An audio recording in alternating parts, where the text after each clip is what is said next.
Well, we're having fun in Access Media today. Now, this article dropped earlier. I already kind of talked about it. It's from the Hollywood Reporter.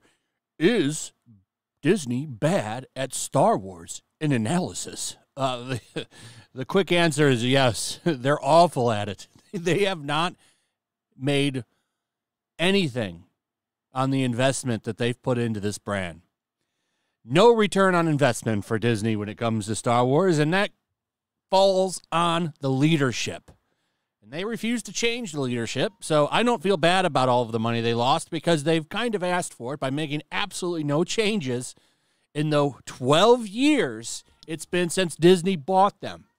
But what's really making these people upset is that fans are kind of speaking out. They're not really accepting a lot of this progressive, hyper-liberal slop, which we could just say woke. That's kind of the shorter term for it.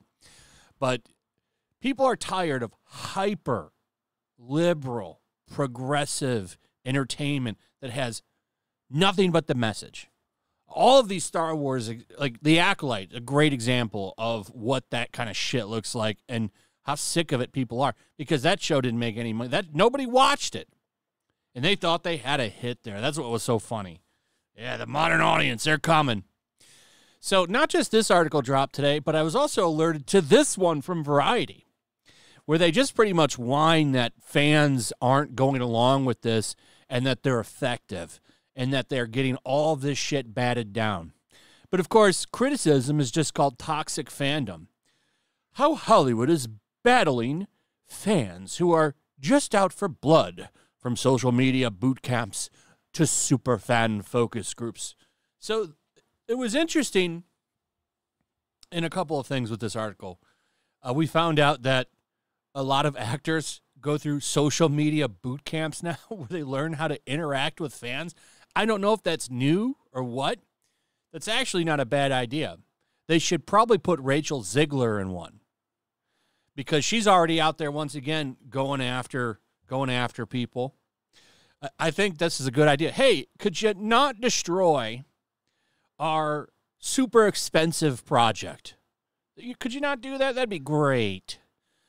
So it's funny how they mix up people coming out and being antagonistic and attacking fans and stuff like that, and then they blame it on you. Oh, you're supposed to just sit there and take it up the rear, sir. Why aren't you doing that? And they pull out, of course, the vitriol. Oh, there's so many racists. What's really funny is in this article, they actually talk about Lord of the Rings, Rings of Power, a show that flopped tremendously. There's not even any interest in talking about that show like there was last time because nobody cares. And they talk to people that were a part of Lord of the Rings. And what's really funny is how they just don't really understand what's going on here. So they talk about Lord of the Rings, and they say, yeah, it's much better this time. We're not getting nearly the backlash we got when we first came out. And it's like, do you not understand what's going on here? The reason you're not getting any heat this time is because nobody's watching your stupid show. They've lost, I think, 47 to 50-something% of their audience from season 1. I can't remember the exact numbers, but they lost over, I think, half of their audience from season 1. They didn't come back. That's why you don't see them boasting numbers this time, because nobody's watching this turd. And what an awful, boring turd it is. It seems to me that the Tolkien fan base doesn't put up with any shit, and they don't like your boring garbage that I remember when the show was first announced, all they did was run around talking about diversity and stuff. They never really talked about the show at all. It was just on how progressive it was. And when you watch the show, you see why that's what they were doing, because they seem to have forgotten to make it good. Now, I'm not a super Lord of the Rings fan. I can't make the same complaints about canon and stuff that a lot of people like Nerdrotic or Ryan from Geeks and Gamers will talk about, because I've only just seen the movies. But if they could have made the show good, like, it really wouldn't have bothered me as much as other people. But the problem is the show's not good. It's just boring. It's bad. It's an awful show, just like The Acolyte, except The Acolyte broke a bunch.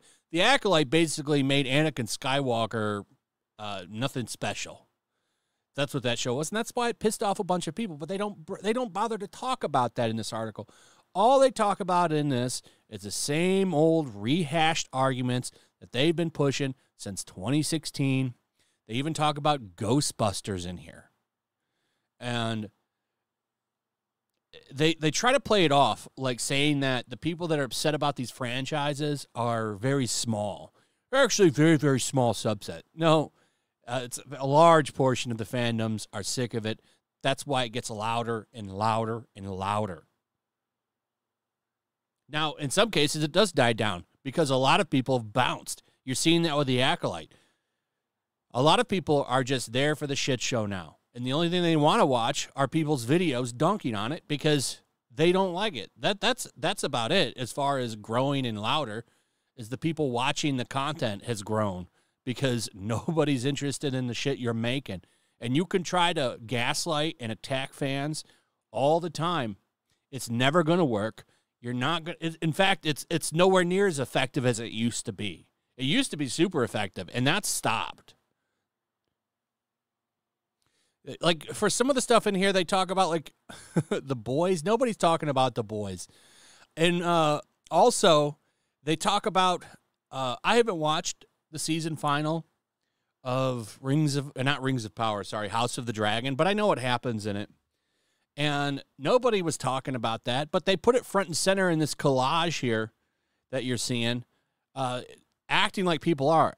I haven't seen anybody that really cares. And that shows you the difference because that show's actually good, unlike Rings of Power. But they never talk about that. They never talk about how House of the Dragon never really got any backlash. And there's still, they're sure. Are there some really nasty people out there? Absolutely. But they'll take them as the behavior of the entire group. Oh, everyone's acting like that. And that's not the case at all. It's a joke at this point. And it's really, you know what this article is a last gasp of air. Because all of these outlets, they're losing access. They're getting scared. That's why they're kind of doubling down while you're seeing those rewriting Ripley's and that Paul Tassi guy from Forbes come out and attack Star Wars theory. Alyssa Mercante yelling and trying to sue Smash JT. This is really kind of a final line in the sand. They're trying to go down. They're trying to roll it back and thinking, well, maybe one more time of the same tactics will take people down, and it won't. It won't. You've lost. Take the L. Maybe make stuff that embraces what fans actually want and think, and your sites can actually get traffic again. But instead, you keep the same activist writers that don't even like entertainment. They just want to use it to move up to a CNN or an MSNBC site. And they're just here to be activists, to show how progressive they are so they can get into other websites. All of this stuff is a springboard for them. That's why you see, like, video game journalists, they don't even play the games.